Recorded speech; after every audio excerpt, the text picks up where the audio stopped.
There is a moment in every basketball game when time seems to stop, not because of a buzzer beater or a thunderous dunk, but because something has gone terribly wrong. The crowd falls silent, players turn away, and everyone watching knows that what they just witnessed will be remembered for all the wrong reasons. These are not the highlights that fill arenas with cheers. These are the moments that remind us how fragile greatness truly is.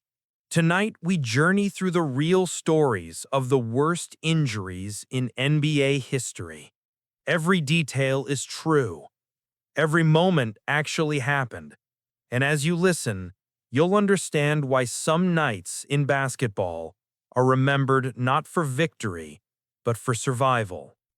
It was February 26th, 2007, a Tuesday night game between the Los Angeles Clippers and the Charlotte Bobcats, the kind of regular season matchup that most people wouldn't remember the next morning. Shaun Livingston was 21 years old, a former fourth overall pick in the 2004 draft. He was developing into exactly what scouts had predicted, a 6'7" point guard with court vision that rivaled Magic Johnson's, a player who could see plays before they happened. The Clippers were pushing in transition. Livingston took the ball up the court, smooth and confident. He drove toward the basket, elevating for what should have been a routine layup. But as he came down, his left leg landed awkwardly. What happened next would be replayed on sports channels for weeks.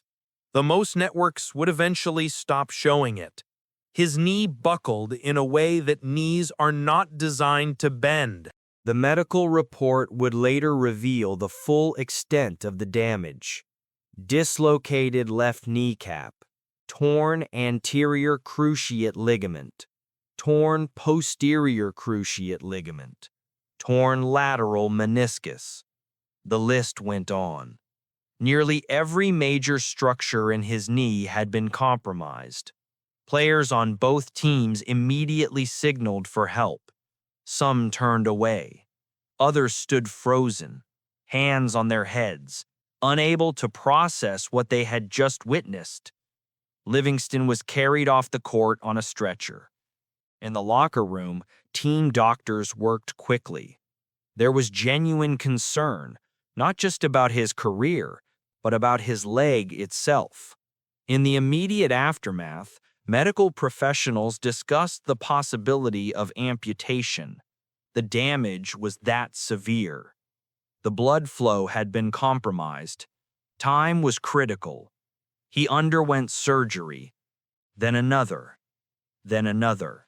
Over the next 16 months, Livingston would have multiple procedures to reconstruct what had been destroyed in a single moment. He missed the entire 2007-2008 season. Most experts believed his career was over. Some wondered if he would walk normally again.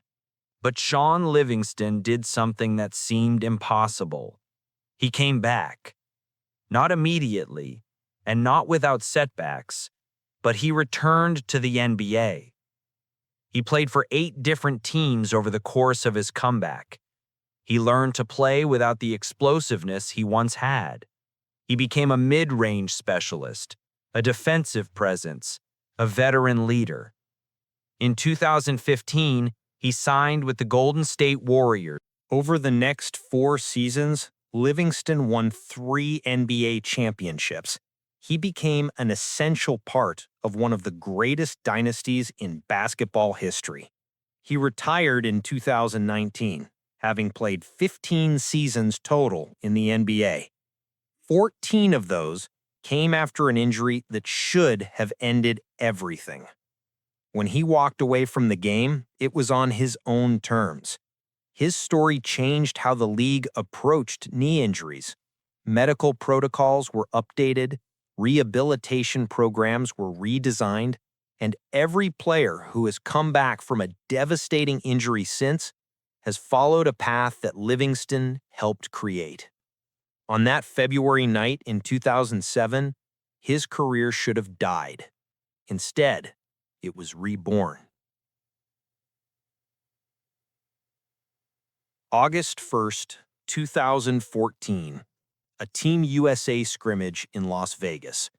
The game was being held at the Thomas and Mack Center, a tune-up before the FIBA World Cup in Spain. Paul George was 24 years old, coming off back-to-back All-Star seasons with the Indiana Pacers. He was one of the brightest young stars in the league, a two-way player who could guard the best wings in the world and score 30 points without breaking rhythm. The scrimmage was competitive but friendly, the best players in America preparing to represent their country. George was running in transition, chasing down a fast break on the baseline. He went up to contest a shot, his body moving at full speed. And then he collided with the base of the basketball stanchion, the structure that holds the hoop in place. He fell to the floor. Players immediately knew something was catastrophically wrong. His right leg had suffered a compound fracture of both the tibia and fibula. The bone had broken through the skin. LeBron James, who was on the court, was visibly shaken. Kyrie Irving turned away. Some players left the gym entirely, unable to remain in the building. The image of George on the floor, his leg bent at an unnatural angle, spread across the internet within minutes. It became one of those moments that people remember exactly where they were when they saw it. The injury happened during a routine defensive play, the kind that occurs hundreds of times in every basketball game. But this time, the stanchion was there. Questions arose immediately. Why was the baseline stanchion so close to the court? In NBA arenas, there are specific regulations about distance, designed to give players room to land safely. But this was not an NBA game. It was an exhibition scrimmage in a college arena, and the standards were different. The discussion that followed would lead to changes in how USA Basketball conducted its training camps. Paul George underwent surgery in Las Vegas. The rehabilitation process was expected to take months, possibly longer. The Pacers, who had been legitimate championship contenders, suddenly faced an indefinite future without their best player. George missed the entire 2014-2015 season except for the final 6 games. He returned on April 5, 2015. What happened next defied expectations. George did not just come back, he came back as an all-star. In the 2015-2016 season, he averaged 23 points per game and was named to the All-NBA third team. He had fully recovered, not just physically, but mentally. The fear that often accompanies such injuries, the hesitation to plant and cut and jump without thinking, never seemed to affect him. He continued to ascend. In 2019, he was traded to the Los Angeles Clippers, where he remained one of the elite two-way players in the league. His career, which could have ended on that August night in Las Vegas, instead reached new heights. But the image of that moment never faded, and every time a player lands hard near the baseline, commentators and fans remember Paul George and the stanchion that stood too close. There are injuries that happen in the NBA, and then there are injuries that happen outside of it, but still change everything within it. On March 31st, 2013, during an NCAA tournament game, a Louisville guard named Kevin Ware landed awkwardly and suffered a compound fracture of his right leg. The injury was gruesome, visible to everyone in the arena and everyone watching on television. Louisville players sobbed on the court. Coaches turned away. The nation watched in horror. Though Ware never played in the NBA, his injury sent shockwaves through professional basketball. Players who saw the footage were reminded of their own vulnerability. The psychological impact was real. When Paul George suffered his injury just over a year later, many players said it brought back memories of the wear moment. The trauma was collective. The NBA began to examine how it could better protect players. Discussions about court design, stanchion placement, and even the materials used in basketball floors became more serious. The league understood that preventing these injuries was not just about rules and protocols. It was about acknowledging that every time a player goes up for a routine play, they are trusting that the environment around them is as safe as it can possibly be. There is an unwritten rule in basketball. When a player goes down with a serious injury, everyone stops. Both teams, both benches, the rivalry, the competition, the desire to win, all of it fades into the background. Players from opposing teams kneel in prayer. They reach out to touch the injured player's hand. They wait for the stretcher, because in that moment, they all understand the same truth. It could have been any of them. This empathy is not taught, it is felt, and it connects every player who has ever stepped onto an NBA court. The knowledge that the game they love can also take everything away in an instant. The shadows of injuries we never saw ourselves, the ones we only watched, still linger. They remind us that basketball is played by human beings, with bones that can break and ligaments that can tear, and no amount of talent or preparation can fully protect against that reality. March 29th, 2000. The Detroit Pistons were playing in the first round of the playoffs. Grant Hill, one of the most talented players of his generation, rolled his ankle. It seemed minor at the time. He had rolled his ankle before. Every basketball player has. He left the game, received treatment, and expected to return soon. But this ankle injury was different. This one would never truly heal. Hill underwent surgery to repair the damage. During the recovery process, he developed an infection. Not just any infection, but MRSA, a staph infection that is notoriously difficult to treat. The infection spread, causing complications that required additional surgeries. What should have been a few months of rehabilitation turned into years of medical procedures and setbacks.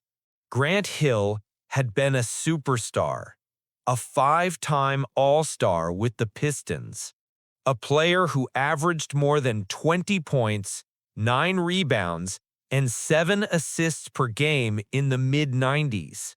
He was the face of the franchise, the player who was supposed to lead Detroit to championships. In 2000, he signed with the Orlando Magic as a free agent, a max contract that was supposed to mark the beginning of a new era for the struggling franchise. Instead, it marked the beginning of a nightmare. Hill played only 4 games in his first season with Orlando, 47 games total in his first 4 seasons. The ankle would not heal. The infections kept returning. He underwent 5 major surgeries. At one point, doctors told him he might never play basketball again. At another point, they told him he might struggle to walk normally for the rest of his life. The emotional toll was immense. Hill had always been known for his grace, his composure, his professionalism. But in interviews during this time, you could see the exhaustion, the frustration, the sadness of watching his prime years slip away in hospital rooms and rehabilitation centers. He was supposed to be competing for championships. Instead, he was fighting just to be able to run again. But Grant Hill refused to quit. Slowly, painfully, he began to recover. In the 2005-2006 season, he played 71 games. The old explosiveness was gone. The ability to soar above defenders, to finish through contact, to carry a team on his back, those gifts had been taken by the injury. But he adapted.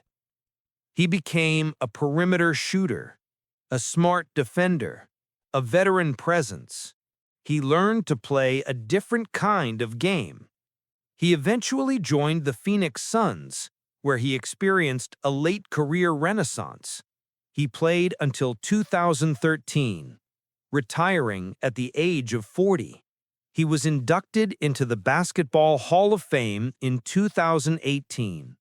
But everyone who knew his story understood the tragedy beneath the triumph. Grant Hill should have been one of the greatest players of his era. The numbers, the accolades, the championships, they should have been his. Instead, he became a symbol of resilience, of refusing to let an injury define you, even when it takes everything you worked for. The ankle injury that happened on March 29, 2000, never truly ended. It echoed through the rest of his career, a reminder that sometimes the worst injuries are not the ones that end careers immediately.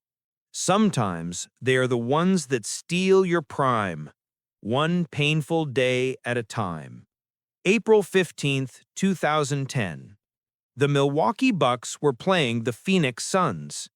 Andrew Bogut, the #1 overall pick in the 2005 draft, was having a solid season. He was averaging 15 points and 10 rebounds per game, establishing himself as one of the better young centers in the league. The Bucks were fighting for a playoff spot. Every game mattered. Bogut went up for a shot and was fouled hard. As he fell, he extended his right arm to break the impact. The arm took the full weight of his 7-foot, 260-pound frame. It bent backward, not just dislocated, not just sprained. His elbow was fractured and dislocated simultaneously. His wrist was damaged as well. The arm that had been extended to protect him had instead been destroyed. He crumpled to the floor, clutching his arm. Teammates immediately called for medical staff. The replay showed the extent of the damage, and networks quickly stopped airing it. The image was too disturbing.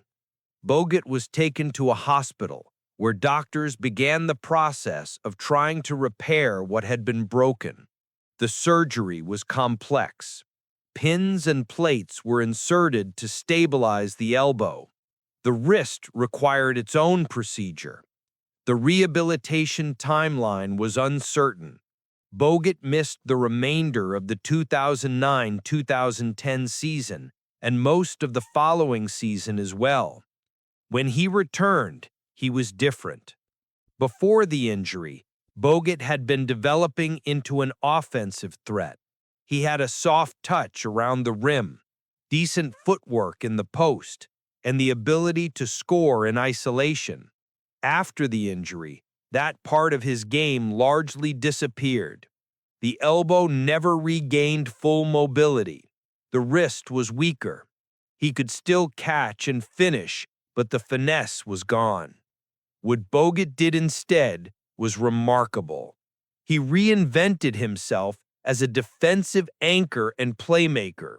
He became one of the best passing centers in the league, able to facilitate offense from the high post. His defensive instincts sharpened. He learned to use positioning and intelligence to compensate for what he had lost physically. In 2012, he was traded to the Golden State Warriors. There, He became an essential part of the team that would eventually dominate the NBA. In 2015, the Warriors won the championship, and Bogut was the starting center. His defense and passing were critical to their success. He had found a way to remain elite, even without the offensive game that had once defined him. But everyone who watched him knew the truth. The injury had stolen something. Andrew Bogut had been on a path to become one of the premier big men of his generation, a 20-point, 10-rebound player with all NBA potential. The elbow injury rerouted that path. He still had a successful career. He still won a championship. But the what if lingered. What if the arm had not bent backward on that April night? What if he had landed differently? What if the fall had been just a few inches to the left?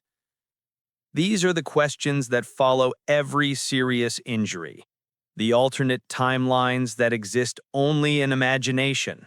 Andrew Bogut made peace with his reality. He adapted, he persevered, he succeeded.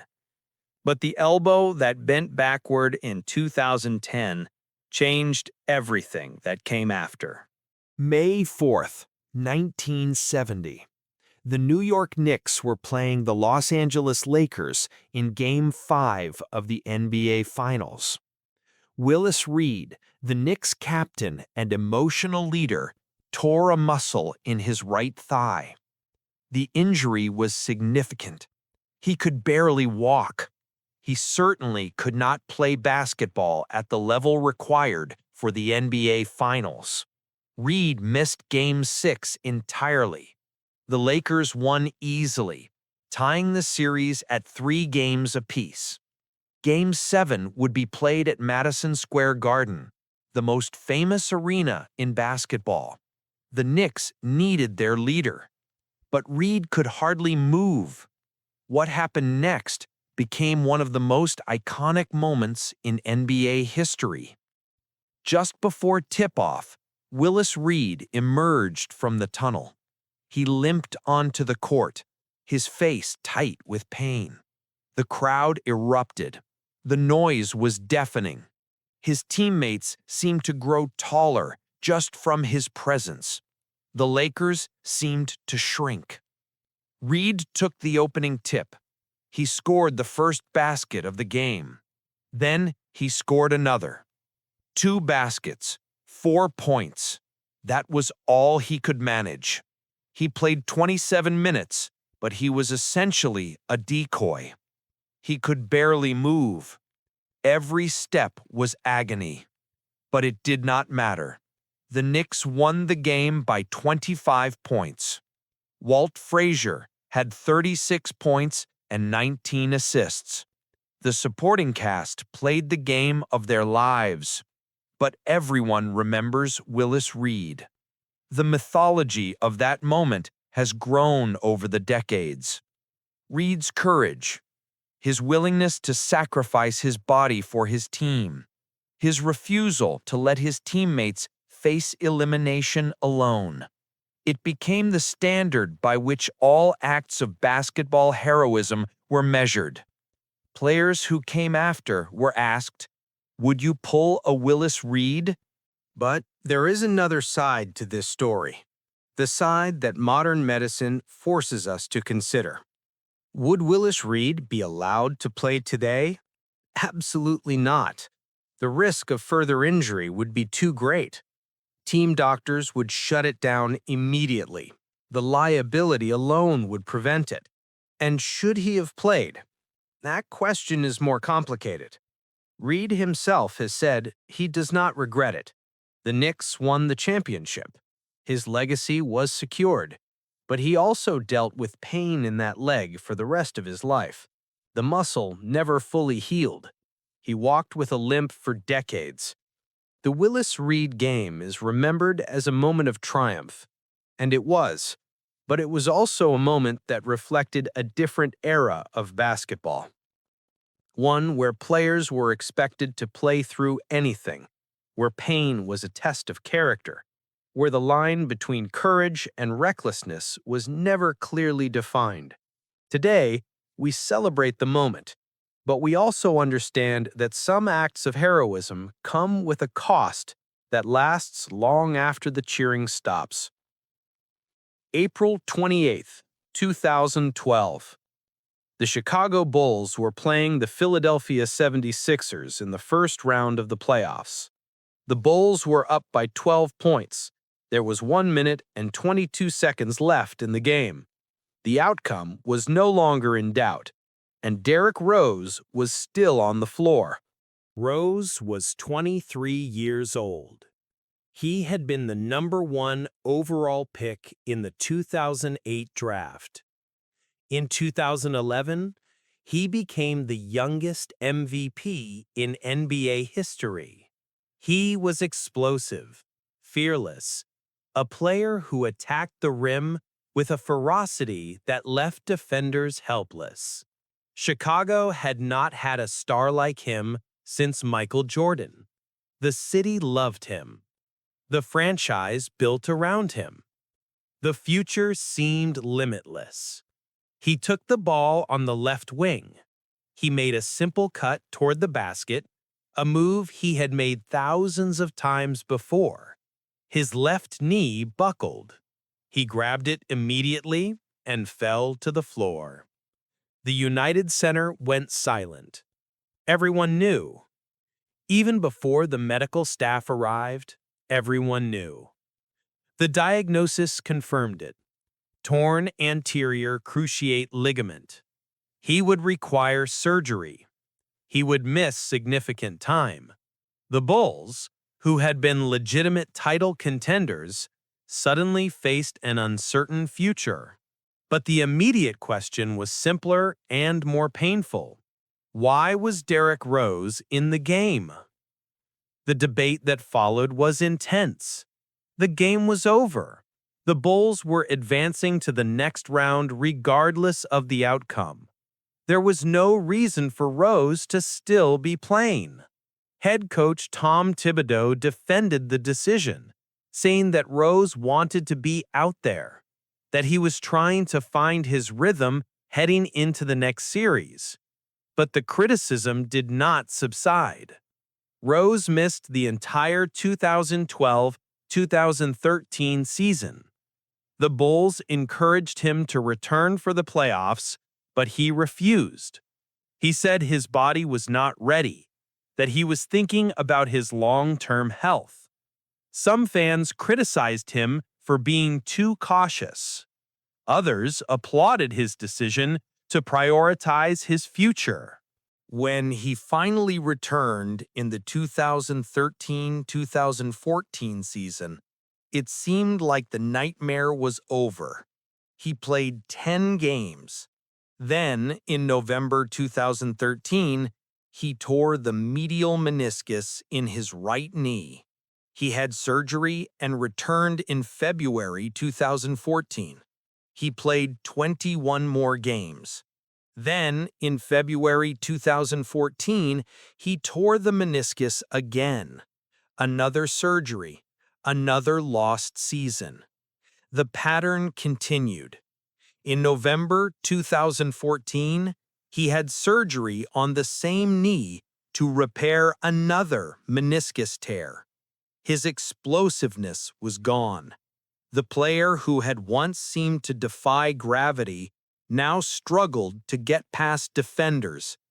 He was traded to the New York Knicks in 2016, then to the Cleveland Cavaliers, then to the Minnesota Timberwolves, then to the Detroit Pistons. He became a journeyman, a role player, a reminder of what once was.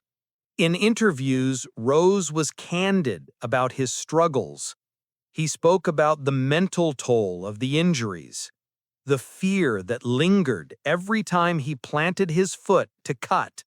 He said he was not the same player he once was, and that he had made peace with it. But you could hear the sadness in his voice, the weight of knowing that his prime had been stolen. Derrick Rose is still playing today. He has carved out a respectable career as a veteran guard, a mentor to younger players, a contributor off the bench. But everyone who watched him in 2011 knows what was lost. The youngest MVP in history should have had a decade of dominance ahead of him. Instead, he had 1 minute and 22 seconds left in a game that was already decided. Yao Ming was 7 feet 6 inches tall. His body was a marvel of genetics, a combination of size, skill, and coordination that should not have been possible. When the Houston Rockets selected him with the first overall pick in the 2002 draft, they were not just drafting a player. They were drafting a cultural phenomenon, a bridge between American and Chinese basketball, a giant in every sense of the word.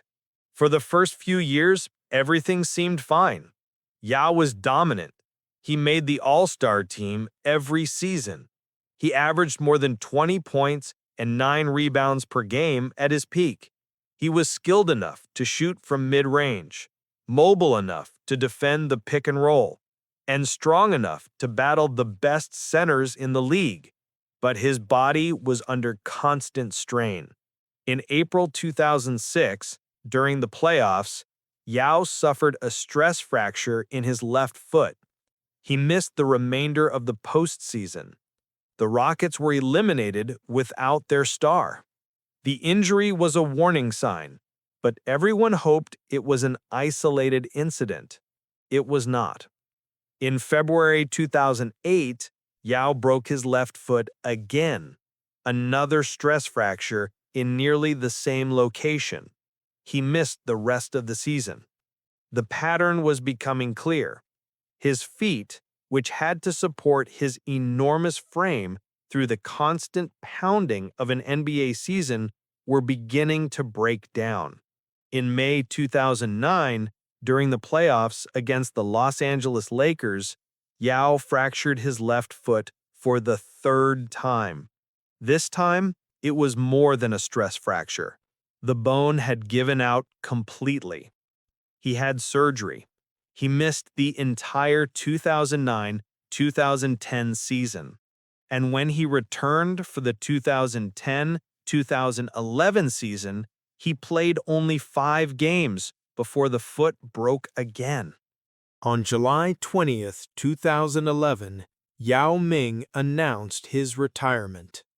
He was 30 years old.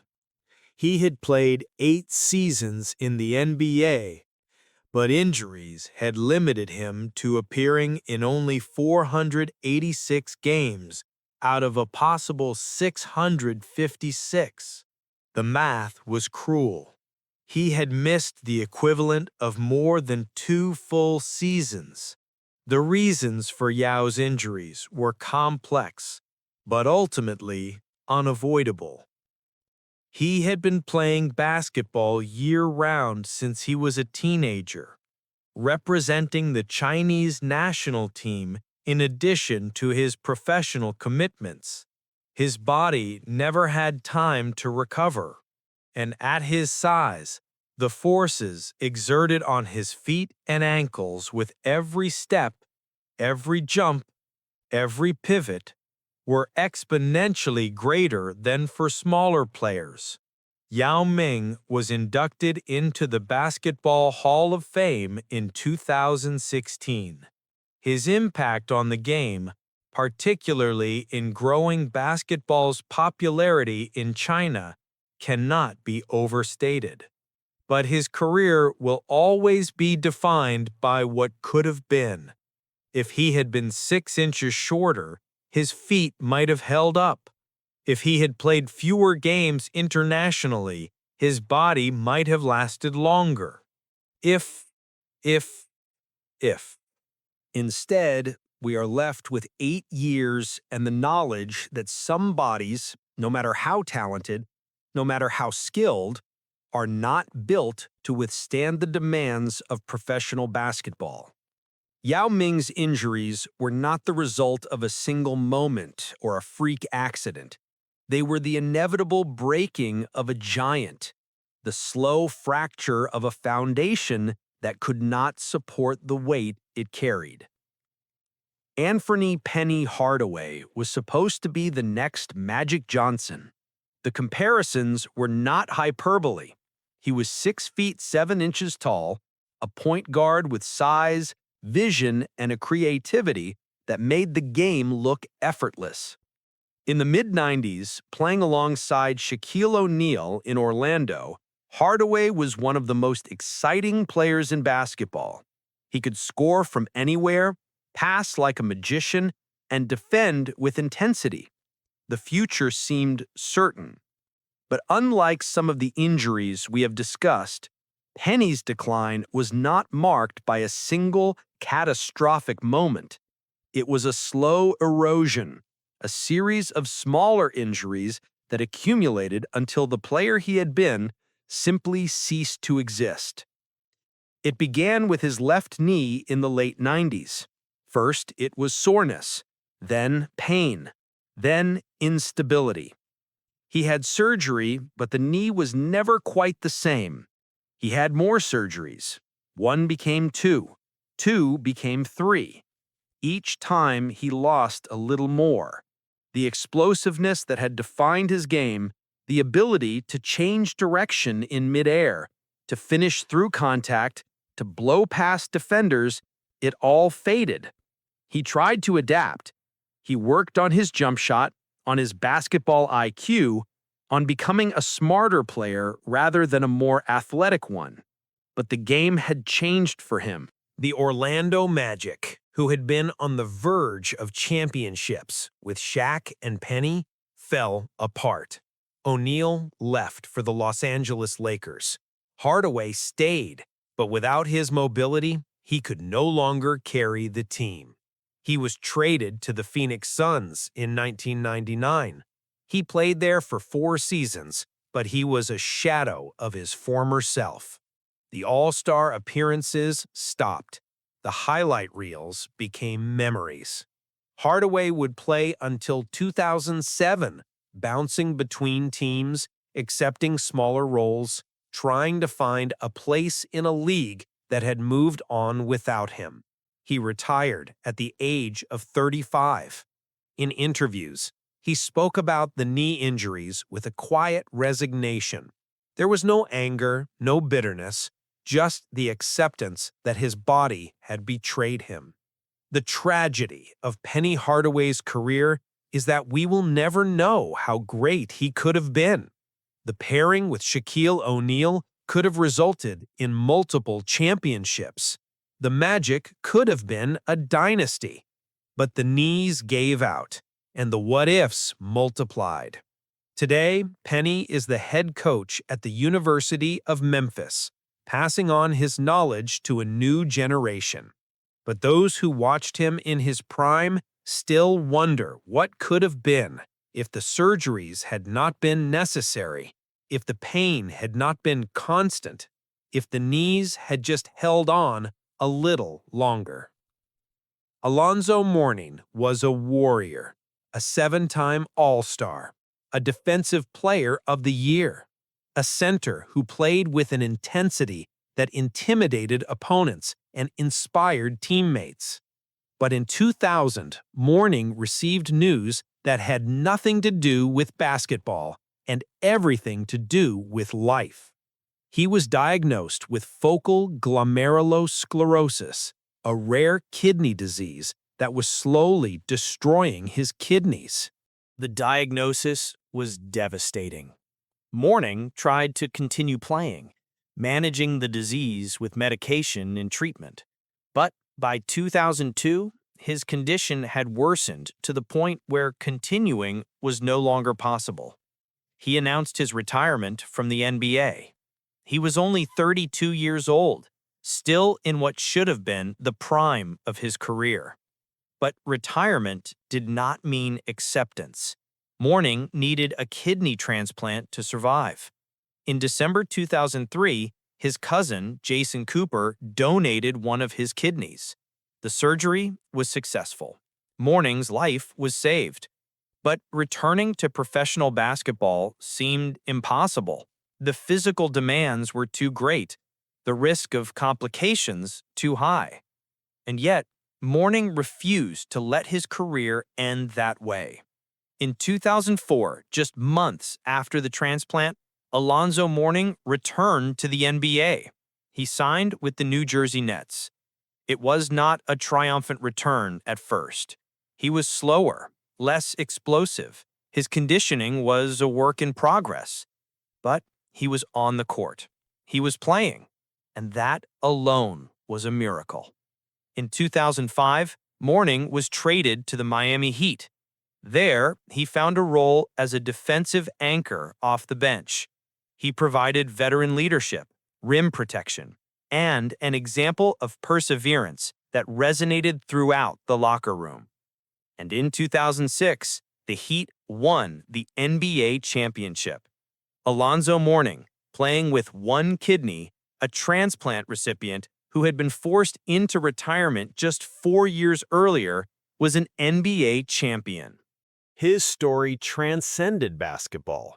It became a narrative about survival, about refusing to quit, about the power of medical science and human determination. Mourning retired for good in 2008. He was inducted into the Basketball Hall of Fame in 2014. But his legacy is not measured in statistics or accolades. It is measured in the fact that he should not have been able to play at all, and yet he did. He came back from the edge of death and won a championship. Alonzo Mourning's injury was not like the others. It was not a torn ligament or a broken bone. It was a life-threatening illness that required a transplant to survive. And yet, in the context of NBA injuries, it holds a unique place. It reminds us that sometimes the fight is not just to return to basketball. Sometimes the fight is simply to live, and Mourning won both. December 9th, 1977. The Los Angeles Lakers were playing the Houston Rockets. It was a Friday night, a routine regular season game, the kind that would normally be forgotten by the next morning. But what happened that night would never be forgotten. It would change the NBA forever. A fight broke out between Lakers forward Kermit Washington and Rockets center Kevin Cunnert. Punches were thrown. Players from both benches began to rush onto the court. In the chaos, Rudy Tomjanovich, a Rockets forward and 5-time All-Star, ran toward the altercation to help break it up. He was not involved in the initial fight. He was simply trying to restore order. As Tomjanovich approached, Washington turned and threw a punch. It connected with Tomjanovich's face.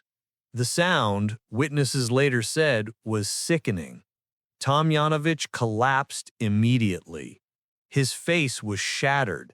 The punch had fractured his skull, broken his jaw and nose, caused multiple facial fractures, and led to spinal fluid leaking into his skull capsule. He was bleeding profusely. Medical staff rushed onto the court. Tomjanovich was taken to a hospital where doctors worked through the night to save his life. The injuries were life-threatening. Tomjanovich underwent multiple surgeries. His face had to be reconstructed. The recovery process was long and painful. He missed the remainder of the 1977-1978 season and part of the following season. When he returned, he was never the same player. The physical damage was one thing. The psychological trauma was another. Kermit Washington was suspended for 60 games, the longest suspension in NBA history at that time. His reputation was destroyed. He would play several more seasons, but he was forever marked as the player who nearly killed Rudy Tomjanovich. In the years that followed, Kermit Washington expressed deep remorse. He reached out to Tomjanovich multiple times, seeking forgiveness. Eventually, the two men reconciled, but the damage, both physical and emotional, could never be fully undone. The incident led to sweeping changes in the NBA. Rules about fighting were tightened, security protocols were updated. The league made it clear that violence of any kind would not be tolerated. The punch became a cautionary tale, a reminder of how quickly a basketball game could turn into something far more serious. Rudy Tomjanovich retired in 1981. He later became a successful coach, leading the Houston Rockets to back-to-back championships in 1994 and 1995. But he has spoken openly about the lasting effects of the injury, the headaches, the pain, the nightmares. The memory of that night never truly faded. The punch, thrown on December 9, 1977, remains the darkest moment in NBA history. It was not an injury sustained in the normal course of play. It was an act of violence that nearly cost a man his life. And while the league has moved on, while the rules have changed, the story of Kermit Washington and Rudy Tomjanovich endures as a reminder that the line between competition and catastrophe can be crossed in a single, terrible moment. Arvydas Sabonis was, by all accounts, one of the greatest basketball players who ever lived. Those who saw him play in Europe in the 1980s say he was unstoppable, a 7'3" center who could shoot from three-point range, pass like a point guard, and dominate the paint with footwork that rivaled Hakeem Olajuwon's. He was a phenomenon. And then, in 1986, he suffered an Achilles injury. The injury occurred while he was playing in the Soviet Union. The medical care available at the time was not comparable to what existed in the NBA. The rehabilitation process was long and incomplete. Sabonis returned to play, but his mobility was compromised. Then came more injuries, knee problems, ankle issues. By the time the political landscape allowed him to join the NBA, it was 1995. He was 30 years old, and his body was already broken. The Portland Trail Blazers signed him knowing they were not getting the player he had been. And yet, even in his diminished state, Sabonis was remarkable. He could barely run. His knees were held together by sheer will. But he could still pass, still shoot, still think the game at a level that few could match. He averaged nearly 12 points and 8 rebounds per game over 7 NBA seasons, playing mostly off the bench. Teammates and opponents alike marveled at what he could do, despite the limitations. Shaquille O'Neal once said that Sabonis was the most skilled big man he ever faced, and this was a version of Sabonis who could not jump, could not move laterally, could not do any of the things that had made him legendary in Europe. Coaches who had scouted him in the 80s said that prime Sabonis would have been the best center in NBA history. But the world would never see that version. The injuries that accumulated in the Soviet Union, where medical treatment was limited and rest was not prioritized, robbed the basketball world of witnessing true greatness. Sabonis retired from the NBA in 2003. He was inducted into the Basketball Hall of Fame in 2011.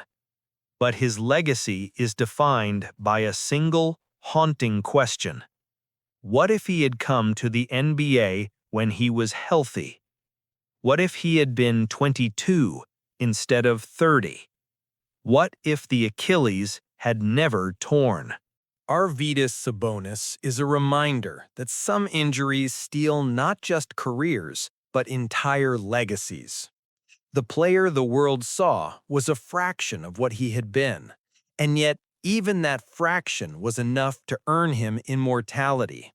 The legend who arrived too late still managed to leave an impression that will never fade. June 19, 2003. Jay Williams was riding his motorcycle through the streets of Chicago. He was 21 years old, the second overall pick in the 2002 NBA draft, a former Duke star who had just completed his rookie season with the Chicago Bulls. The future was supposed to be limitless, and then he crashed. The details of the accident are still unclear, but the consequences were not. Williams suffered a fractured pelvis, a severed main nerve in his leg, and 3 torn ligaments in his left knee. The injuries were catastrophic. He was rushed to the hospital where doctors worked to save his leg. His career was the furthest thing from anyone's mind. The priority was making sure he would be able to walk again. The recovery process was excruciating. Williams underwent multiple surgeries. He spent months in rehabilitation, and as his body slowly healed, the reality of his situation became clear. He would never play in the NBA again. His contract with the Bulls was voided because riding a motorcycle violated the terms of his agreement. The team had explicitly prohibited it, and Williams had ignored the warning. The dream was over. The emotional aftermath was, in many ways, worse than the physical injuries. Williams fell into a deep depression. He had defined himself as a basketball player his entire life, and now that identity was gone. He struggled with thoughts of suicide. He felt lost, purposeless, adrift. The transition from NBA player to former NBA player, especially at such a young age, was devastating. But over time, Williams began to rebuild. He became an analyst for ESPN, where his intelligence and charisma found a new outlet. He wrote a book about his experiences, detailing the accident, the depression, and the long road to finding a new sense of purpose. He became a motivational speaker, sharing his story with audiences around the world. He found ways to contribute to basketball without playing it. Today, Jay Williams is open about his struggles. He talks about mental health, about the dangers of defining yourself by a single identity, about the importance of seeking help when you need it. His story is a cautionary tale, but it is also a story of resilience. The motorcycle accident took away his ability to play basketball, but it did not take away his ability to impact the game. Jay Williams' injury is unique in this list because it did not happen on a basketball court. It happened because of a decision he made off the court, a decision that he has said he regrets every day. But the lesson remains the same. Careers can end in an instant, and sometimes the most devastating injuries are the ones we bring upon ourselves. October 2005. Ronny Turiaf was beginning his rookie season with the Los Angeles Lakers.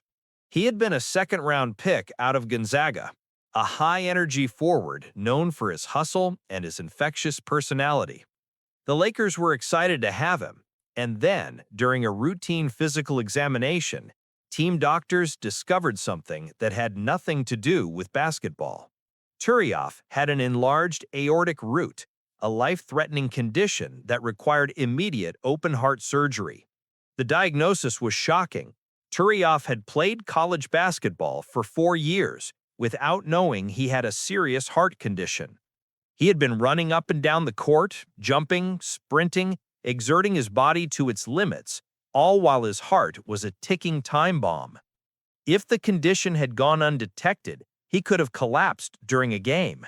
He could have died. The surgery was performed in October 2005. It was successful, but the recovery would take time. Turioff missed his entire rookie season. The Lakers, unable to wait for his return, waived him.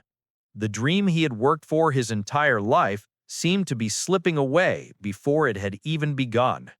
But Turioff refused to give up. In 2006, the Lakers re-signed him. He made the team. And over the next 10 years, he played for 7 different NBA franchises. He became a valuable role player, known for his energy off the bench, his shot-blocking ability, and his leadership in the locker room. He played in the NBA Finals. He won games. He had a career. Ronnie Turiaf's story is a reminder that sometimes injuries or conditions are discovered rather than sustained. The enlarged aortic root was not caused by basketball. It was something he was born with, a genetic condition that would have killed him if not for the routine physical that every NBA player undergoes. Medical screening saved his life. And because of that screening, he was able to have a career that should never have been possible. Turiaf retired in 2016. He has since become an advocate for heart health, speaking about the importance of medical examinations and early detection.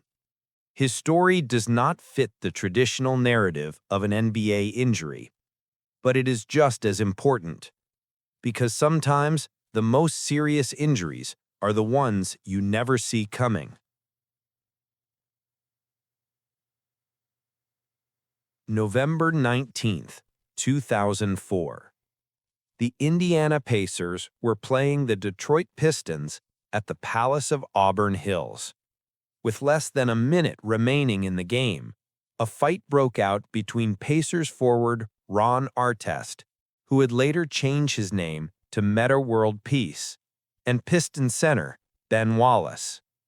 The altercation seemed to be calming down, and then a fan threw a cup of liquid at Artest, who was lying on the scorer's table. What happened next was unprecedented. Artest charged into the stands. Other Pacers players followed. Fans and players exchanged punches. The scene descended into chaos. Security struggled to restore order. By the time it was over, multiple players and fans had been injured, both physically and emotionally. The brawl lasted less than 10 minutes, but the consequences would last for years. The NBA handed down severe punishments. Ron Artest was suspended for 86 games, the longest suspension for an on-court incident in league history at the time. Stephen Jackson was suspended for 30 games, Jermaine O'Neal for 25. The Pacers, who had been one of the best teams in the Eastern Conference, were decimated. They did not recover for years. But the injuries from that night were not just physical. Players spoke about the psychological trauma of being attacked by fans. Fans spoke about the fear of attending games. The relationship between players and spectators had been violated in a way that felt irreparable. The NBA implemented sweeping security changes. Arena protocols were rewritten. The distance between fans and players was increased. Alcohol sales were restricted. The malice at the palace, as it came to be known, was not an injury in the traditional sense, but it was a wound that the league carried for years.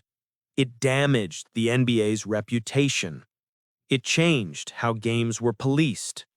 It forced uncomfortable conversations about race, class, and the relationship between athletes and the public. And for the players involved, particularly Ron Artest, it became a defining moment that overshadowed much of their careers. Artest has spoken openly about the incident in the years since.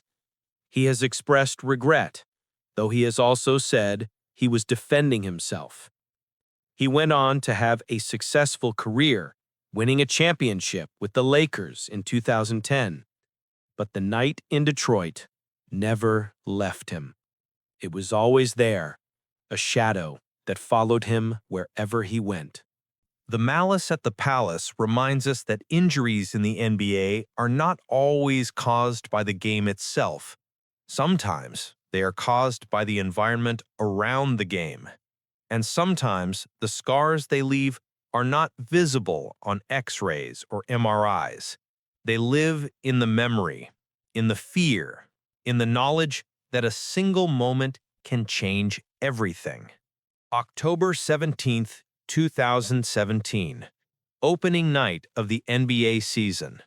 The Cleveland Cavaliers were hosting the Boston Celtics in a highly anticipated matchup. Gordon Hayward, who had just signed with the Celtics as a free agent after 7 successful seasons with the Utah Jazz, was making his debut in green. The arena was electric. The season was full of promise. And then, 6 minutes into the game, everything changed. Hayward went up for an alley-oop. He jumped, reached for the ball, and came down awkwardly. His left ankle rolled beneath him. The foot twisted at an unnatural angle. The ankle dislocated, the tibia fractured. He fell to the floor, clutching his leg. Teammates immediately turned away. Kyrie Irving, who had been excited to play alongside Hayward, could not watch. The Cavaliers players stood in stunned silence. The image of Hayward on the floor, his ankle bent in a way that ankles should never bend, was broadcast live to millions of viewers. Social media exploded with reactions. Many people said they wished they had not seen it. The replay was shown once, maybe twice, and then networks stopped airing it. The injury was too graphic, too disturbing. Hayward was taken off the court on a stretcher. He underwent surgery the next day. The recovery timeline was estimated at 6 to 12 months, but everyone knew that the psychological recovery would take even longer. How do you trust your body again after something like that? How do you jump without thinking about the landing? He missed the entire 2017-2018 season. The Celtics, who had expected to compete for a championship with Hayward as a key piece, had to adjust. They made it to Game 7 of the Eastern Conference Finals without him, but the feeling of what could have been lingered. Hayward returned for the 2018-2019 season, but he was tentative. The explosiveness was gone. The confidence was shaken. He struggled to find his rhythm.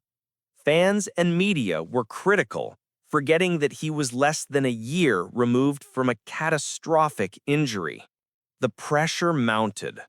Over the next few seasons, Hayward showed flashes of his former self, but he never fully returned to all-star form. He signed with the Charlotte Hornets in 2020, then with the Oklahoma City Thunder in 2023. He continues to play, but the injury on opening night 2017 casts a long shadow. The cruelty of Gordon Hayward's injury was in its timing. A new team, a new beginning, a new chapter of his career, and 6 minutes later, it was all gone. The what-ifs are endless.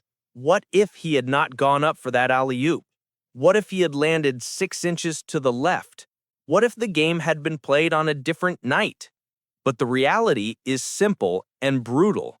Sometimes the worst injuries happen at the worst possible time. There is another kind of injury in the NBA, one that does not show up on X-rays or MRIs. It does not require surgery or rehabilitation, but it is just as real, and in some ways, more difficult to treat. Mental health struggles have always existed in professional basketball, but for decades they were ignored, dismissed, or hidden. Players were expected to be tough, to push through, to never show weakness. But that is changing. In February 2018, DeMar DeRozan, then playing for the Toronto Raptors, posted a message on social media that shook the basketball world. He revealed that he had been battling depression. The response was overwhelming.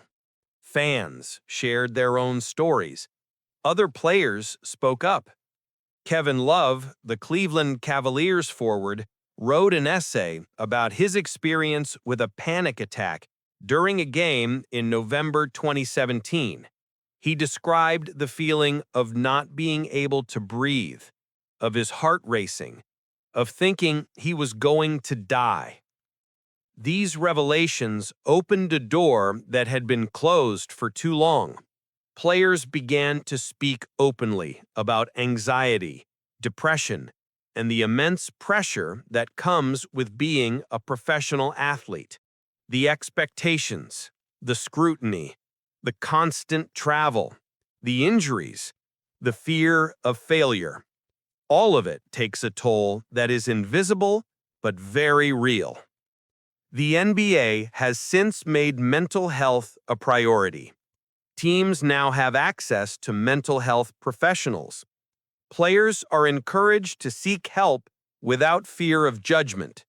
The league has implemented programs to support players dealing with anxiety, depression, and other mental health challenges.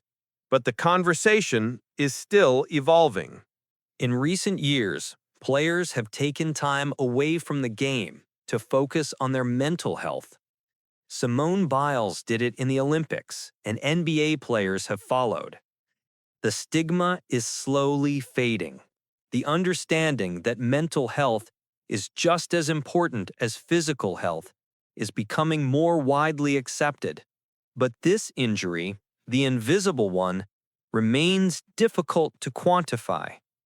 How do you measure the impact of anxiety on a player's performance? How do you rehabilitate from depression? How do you know when you are healed? These are questions that do not have easy answers, but they are being asked, and that alone is progress. The invisible injuries of mental health remind us that the players we watch are human beings, not just athletes. They struggle with the same fears and doubts that everyone faces. Only they do it under the brightest lights, with millions of people watching. And sometimes, the bravest thing a player can do is admit that they are not okay. Zion Williamson was supposed to change everything. The #1 overall pick in the 2019 draft, a generational talent with a combination of size, speed, and explosiveness that had never been seen before.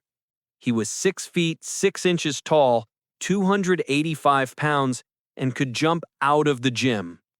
Highlight reels of his college dunks went viral. The New Orleans Pelicans won the draft lottery and selected him with hope and expectation. But before he played a single regular season game, Zion suffered a torn meniscus in his right knee during the preseason. The injury occurred in October 2019. He underwent surgery and missed the first 44 games of his rookie season. The anticipation built, fans waited, and when he finally debuted in January 2020, he did not disappoint. He scored 22 points in his first game and looked every bit the superstar he was projected to be. But the injuries kept coming. In the 2020-21 season, he suffered a fractured finger that required surgery. He missed time. Then, in the summer of 2021, he fractured a bone in his left foot. The injury required surgery and the recovery was complicated. He missed the entire 2021-22 season, an entire year. gone. The discourse around Zion shifted. Questions arose about his weight, his conditioning, his commitment to staying healthy. The criticism was relentless. Some of it was fair, some of it was cruel. But all of it added to the pressure that Zion was already facing. He returned for the 2022-23 season and played well when healthy, but injuries continued to limit his availability. The tragedy of Zion Williamson's early career is not just the injuries themselves, but the weight of expectations that comes with them. He was supposed to be the next great NBA superstar. Instead, he has spent much of his career rehabbing, recovering, and trying to prove that he can stay on the court. The modern challenge is that every setback is magnified by social media, by constant analysis, by fans and media who are quick to judge and slow to understand. Zion is still young. He still has time to fulfill his potential. But the injuries have already cost him years, and the questions about his durability will follow him for the rest of his career. The future that seemed so certain on draft night in 2019 is now uncertain. And every time he steps onto the court, there is a lingering fear that it could all fall apart again. Zion Williamson represents the modern NBA injury narrative, a player with unlimited potential held back by a body that cannot keep up. The hope is that he will overcome it, that he will have the career everyone believes he can have. But the reality is that hope is not always enough. Sometimes the injuries win. The lights in the arena have dimmed. The crowds have gone home. The games have ended. But the stories of these injuries remain. They echo through the history of the NBA, reminders of how fragile greatness truly is. Some players came back stronger. Some never came back at all. Some found new paths, new purposes, new ways to contribute to the game they love. And some are still fighting, still hoping, still believing that their bodies will allow them one more chance. These are not just statistics or medical reports.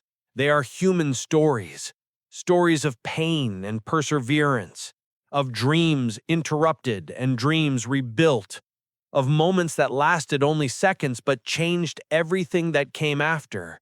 Every injury we have discussed tonight actually happened. Every detail is true, and every player who suffered these injuries carried a burden that most of us will never fully understand. The NBA continues to evolve. Medical care improves. Safety protocols are updated. Mental health is taken more seriously. But the truth remains. Basketball is played by human beings, and human beings break. Ligaments tear. Bones fracture. Minds struggle under pressure. And no amount of talent, no amount of preparation can fully protect against that reality. Tonight, as you drift into sleep, remember their resilience. Remember Shaun Livingston, who came back from an injury that should have ended everything. Remember Paul George, who returned to all-star form after his leg bent in ways it was never meant to. Remember Derrick Rose, who lost his prime but never lost his love for the game. Remember all of them, because their stories are more than just tales of injury. They are tales of survival. And perhaps the most important thing to remember is this. Every time a player steps onto the court, they are trusting that their body will hold, that the ligaments will stay intact, that the bones will remain strong, that the mind will stay clear. It is an act of faith, repeated every single night in arenas across the country. And sometimes that faith is rewarded, and sometimes it is not. The worst injuries in NBA history are not defined by the severity of the damage alone. They are defined by what was lost, the careers that ended too soon, the potential that was never realized, the championships that were never won. But they are also defined by what was gained, the lessons learned, the resilience shown, the understanding that greatness is not just about what you achieve, but about how you respond when everything is taken away. So, as the silence of sleep settles over you tonight, think about the line between legendary and lost. Think about the single moment, the single step, the single landing that changed everything. And remember that in basketball, as in life, the most profound stories are often the ones that did not end the way we hoped. They are the ones that remind us that vulnerability is not weakness, that survival is its own form of victory, and that sometimes the greatest courage is simply getting back up when everything inside you says to stay down. The games will continue, the players will keep playing, and somewhere, sometime, another injury will happen, another career will be tested, another player will face the question of whether to fight or to walk away. And when that moment comes, they will look back at the stories we have shared tonight, the stories of those who fell and those who rose.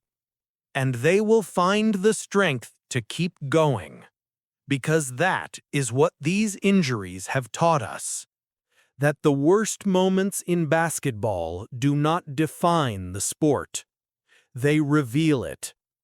They show us what we are made of when everything else is stripped away. And in that revelation, there is something beautiful, something worth remembering, something worth carrying with us, even as we close our eyes and let the night take over. Rest now. The stories have been told. The injuries have been remembered. And tomorrow, the game will go on. Just as it always has, just as it always will.